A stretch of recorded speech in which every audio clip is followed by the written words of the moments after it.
রাজধানীতে ব্যবসা প্রতিষ্ঠানে হামলা ও লুটপাটের অভিযোগে বৈষম্য বিরোধী ছাত্র আন্দোলনের আহ্বায়ক সহ ১৪ জনকে আটক করেছে যৌথ বাহিনী।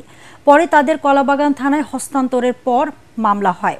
পুলিশ জানায়, আটককৃতদের সাথে আরও কেউ জড়িত কিনা তদন্ত চলছে। রিপোর্টে জানাচ্ছেন মাহবুব কবির চপল। জুলাই বিপ্লবের পর দেশের স্থিতিশীলতায় যাদের বড় ভূমিকা রাখার কথা, তাদের অনেকের বিরুদ্ধে উঠছে অস্থিতিশীল করবার অভিযোগ। কলাবাগান থানার বৈষম্য বিরোধী ছাত্র আন্দোলনের আহ্বায়ক সালাউদ্দিন সালমান সহ ১৪ জন রাসেল স্কয়ারে এক ব্যবসায়ীর কাছে চাঁদা দাবি করেন। পরে তার প্রতিষ্ঠানে গিয়ে ভাঙচুর ও লুটপাট চালায় তারা। খবর পেয়ে যৌথ বাহিনী তাদের আটক করে কলাবাগান থানায় হস্তান্তর করে। কলাবাগান থানা শাখা বৈষম্য বিরোধী ছাত্র আন্দোলনের আহ্বায়ক সহ ১৪ জন কলাবাগান থানাধীন আপনার রাসেল স্কোয়ারে একটা বিল্ডিং আছে, যে শেখ কবির নামক ব্যক্তির ব্যবসায়িক প্রতিষ্ঠান। ওই প্রতিষ্ঠানে যে চাঁদা দাবি করে এবং হামলা ও ভাঙচুর করে। 999-এ আমরা ফোন পেয়ে আমরা যাই, ওই দিক থেকে সেনাবাহিনীও আসে। এসে ওই বাদীর অভিযোগ হলো তাদের 4টা ডেস্কটপ, 3 লক্ষ টাকা আর কিছু চেয়ার টেবিল ভাঙচুর করে ওগুলো নিয়ে যায়। পুলিশ এবং সেনাবাহিনী এট এ টাইমে উপস্থিত হয়ে ওখান থেকে 14 জনকে আটক করতে সমর্থ হয়। এই ঘটনায় 14 জন আটক আছে, 14 জন সহ অজ্ঞাতনামা আরও 5-6 জনের বিরুদ্ধে মামলা রুজু করা হয়েছে। যদিও বৈষম্য বিরোধী ছাত্র আন্দোলন জানিয়েছে সমন্বয়ক বা আহ্বায়ক পদ বিলুপ্ত করা হয়েছে, তারপরও এসব পরিচয়ে অনৈতিক কাজ করছে অনেকেই। তাদের সতর্ক করছে পুলিশ। আইন নিজের হাতে তুলে নেবে না। যে কোনো প্রকার তথ্য থাকলে অবশ্যই আইন শৃঙ্খলা বাহিনীকে আপনারা অবগত করবেন। কেউ কোথাও কোনো ব্যক্তি কোথাও নিজের থেকে কোনো অপারেশন বা কোনো অভিযান পরিচালনা করতে পারবেন না। এদিকে মোহাম্মদপুরে সমাজচিন্তক ফরহাদ মজহারের প্রতিষ্ঠানে পেট্রোল বোমা নিক্ষেপ করে পালিয়েছে কয়েকজন যুবক। তাদের ধরতে অভিযান জোরদার করেছে যৌথ বাহিনী। অন্তর্বর্তী সরকার দায়িত্ব নেওয়ার পর রাজধানী ঢাকাসহ বিভিন্ন স্থানে বেড়ে যায় চুরি, ছিনতাই, ডাকাতি। এতে আতঙ্ক বাড়ে সাধারণ মানুষের। তাই এখন শক্ত অবস্থানে গেছে সরকার। বিভিন্ন স্থানে টহল দিচ্ছে যৌথ বাহিনী। মাহবুব কবির চপল, ATN বাংলা, ঢাকা। জুলাই গণহত্যার বিচার ও সংস্কারের প্রতিশ্রুতি পূরণের মধ্য দিয়েই নির্বাচন চায় নবগঠিত জাতীয় নাগরিক পার্টি। রাজধানীতে সংবাদ সম্মেলনে দলটির আহ্বায়ক নাহিদ ইসলাম জানান, নির্বাচনের সময় নয়, প্রেক্ষাপটকে গুরুত্ব দিচ্ছেন তারা। বৈষম্য বিরোধী বা সমন্বয়কের পরিচয়ে কেউ অপকর্ম করলে আইনি ব্যবস্থা নেওয়ার অনুরোধ জানান তিনি। খায়রুল ইসলামের রিপোর্ট।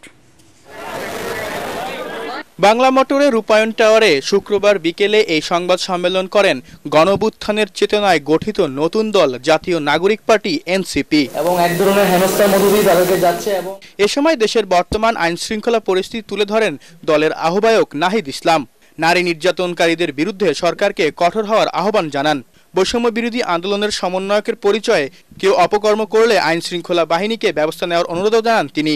জনপরিসরে যাতে নারীর নিরাপত্তা নিশ্চিত করা হয়, সেজন্য সরকার যাতে কঠোর অবস্থান গ্রহণ করে। বৈষম্য বিরোধী বা সমন্বয়ক যে পরিচয়, সেই পরিচয়টা কিন্তু এখন আর এক্সিস্ট করে না সেই অর্থে। ফলে আইন শৃঙ্খলা বাহিনীর কাছে আমাদের ইয়া থাকবে যাতে এই পরিচয় ব্যবহার করে কেউ যদি অপকর্ম করে তারা তাদের আইন অনুযায়ী ব্যবস্থা নেবে। অন্তর্বর্তী সরকারের সাবেক এই উপদেষ্টা বলেন, রয়টার্সে দেওয়া সাক্ষাৎকার নিয়ে কিছু ভুল ব্যাখ্যা হয়েছে। গণহত্যার বিচার ও সংস্কার ইস্যুতে আবারও নিজেদের অবস্থান পরিষ্কার করেন NCPর এই শীর্ষ নেতা। গণঅভ্যুত্থানের মানুষ যে পরিবর্তনের আকাঙ্ক্ষা থেকে এসেছিল, ন্যায় বিচারের আকাঙ্ক্ষা থেকে এসেছিল, সেই দুইটা জায়গা তো মানুষকে দিতে হবে, পূরণ করতে হবে। তার আগে আমরা কিভাবে নির্বাচনের দিকে আমরা যাব, তো সেই কথাটা আমরা বলছি, এটা যাতে আমরা ভুলে না যাই যে আমাদের বিচার, আমাদের সংস্কার, পরিবর্তনের কমিটমেন্ট, সেগুলোর মধ্য দিয়ে যাতে আমরা নির্বাচনের দিকে যাই। এ সময় সম্প্রতি ছাত্রদল নিয়ে নিজেদের অবস্থান স্পষ্ট করেন দলের আরেক নেতা সার্জিস আলম। পুরো ছাত্রদল মানে একটা দল হিসেবে এটা করেছে, এটা কিন্তু আমি কথা বলিনি, বরং এটা বলা হয়েছে যে ছাত্র দলের একদম সেন্ট্রাল পোস্টে আহমেদ শাকিল যিনি আছেন, তিনি সেই জায়গায় ইচ্ছাকৃতভাবে এই বিব্রতকর এবং অস্বস্তিকর পরিস্থিতিটা তৈরি করেছে। সংবাদ সম্মেলনে দলটির নেতারা জানান, এখন নিজেদের শক্তি ও সক্ষমতা বাড়াতে মনোযোগ দিচ্ছেন, জোট নিয়ে ভাবছেন না তারা। খায়রুল ইসলাম, এটিএন বাংলা, ঢাকা।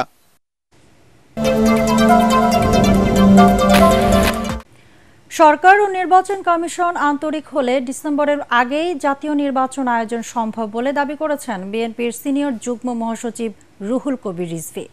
রাজশাহীর ভুবন মোহন পার্কে আমরা বিএনপি পরিবার আয়োজিত অনুষ্ঠানে তিনি বলেন, জাতীয় নির্বাচন নিয়ে গড়িমসি করলে সরকারের উদ্দেশ্য নিয়ে জনমনে সন্দেহ দেখা দেবে।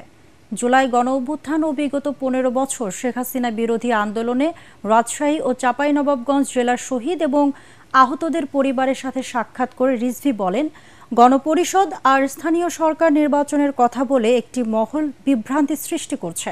সুষ্ঠু ও নিরপেক্ষ নির্বাচন আয়োজনে প্রয়োজনীয় সংস্কার করতে দীর্ঘ সময়ের প্রয়োজন নেই বলেও দাবি করেন বিএনপির এই মুখপাত্র। ডিসেম্বরের মধ্যে ইলেকশন করা কঠিন। কেন কঠিন হবে? এখনো আপনার ৯-১০ মাসের মতো বাকি আছে। তো নির্বাচন করতে এত সময় লাগবে না। এই নির্বাচন তো শেখ হাসিনা ১৫ বছর আটকে দিয়েছিলেন। ভোটাররা ভোট কেন্দ্রে যেতে পারেনি। ভোটাররা যাওয়ার আগেই দেখেছে তার ভোট দেওয়া হয়ে গেছে। দিনের ভোট রাত্রে হয়েছে। আমাদের নির্বাচনী প্রতিষ্ঠান, আমাদের গণতান্ত্রিক প্রতিষ্ঠান সবগুলো পা দিয়ে দুমড়ে মুচড়ে শেষ করে দিয়েছে শেখ হাসিনা।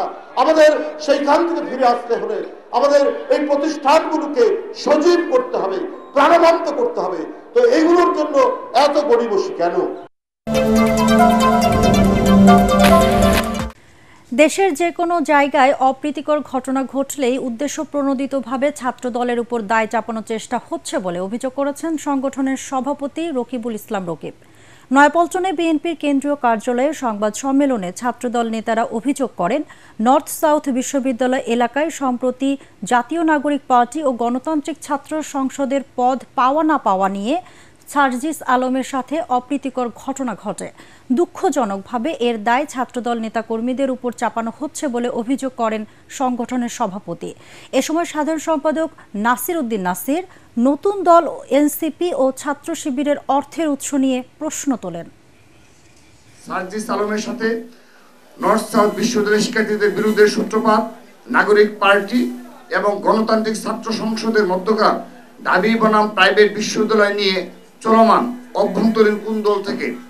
কিন্তু দুঃখজনকভাবে সার্জিস আলম এই ঘটনাকে রাজনৈতিক রূপ দেওয়ার জন্য ছাত্রদলকে দায়ী করে ফেসবুকে পোস্ট করেন। ন্যাশনাল সিটিজেন পার্টির যিনি প্রধান তিনি রয়টার্সকে বলেছেন যে বাংলাদেশের কিছু ধনী ব্যক্তিরা তাদেরকে অর্থায়ন করেছে। আমরা এখানে ওনার কাছে জানতে চাই, তাদেরকে যে অর্থায়ন করেছে ধনী ব্যক্তিরা, সে অর্থায়নের বিপরীতে তারা কি ধরনের কমিটমেন্ট তাদের কাছে নিয়েছিল সেটি আমরা বাংলাদেশ জাতীয়তাবাদী ছাত্রদল জানতে চাই। দেশে যাতে আর স্বৈরতন্ত্র প্রতিষ্ঠিত হতে না পারে সেজন্য সংস্কার অপরিহার্য। তবে দেশ দীর্ঘদিন নির্বাচনহীন থাকুক তা চায় না ইসলামী আন্দোলন। রাজধানীর একটি হোটেলে ইফতার অনুষ্ঠানে দলটির আমির সৈয়দ মোহাম্মদ রেজাউল করিম বলেন, প্রয়োজনীয় সংস্কার না হলে আগের অবস্থায় ফিরে আসবে। রাজনীতিতে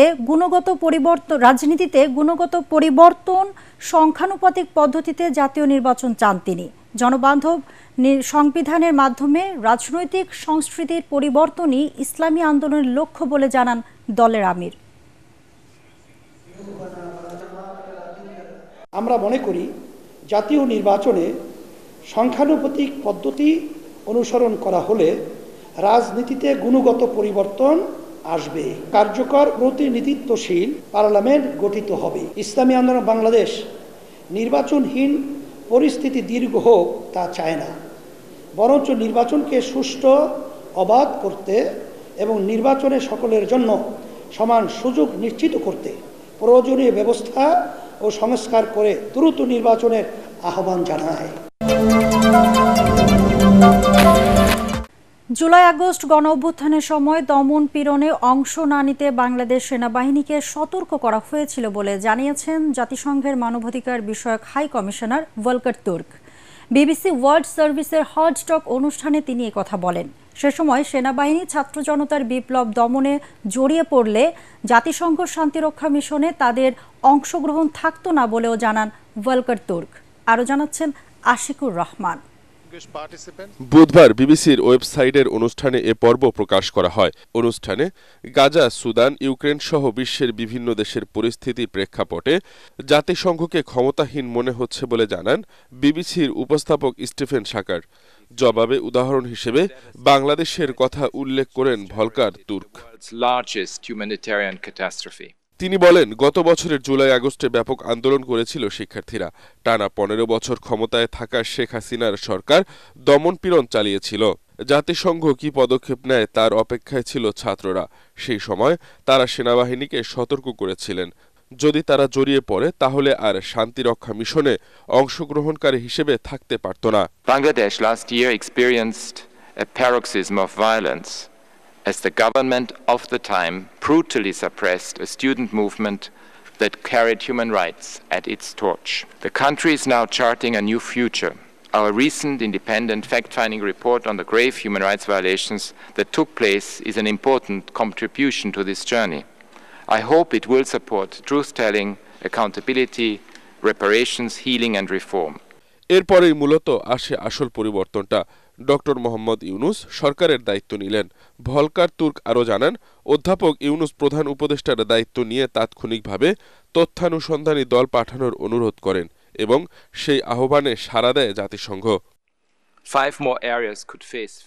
এর আগে বুধবার জুলাই আন্দোলনের মানবাধিকার লঙ্ঘন সংক্রান্ত রিপোর্ট নিয়ে জেনেভায় আলোচনার সময় ভবিষ্যৎ স্থিতিশীলতা এবং মানবাধিকার রক্ষার উপর গুরুত্ব দিয়ে তুর্ক বলেন, বাংলাদেশের সামনে একটি ঐতিহাসিক সুযোগ এসেছে। আশিকুর রহমান, এটিএন বাংলা।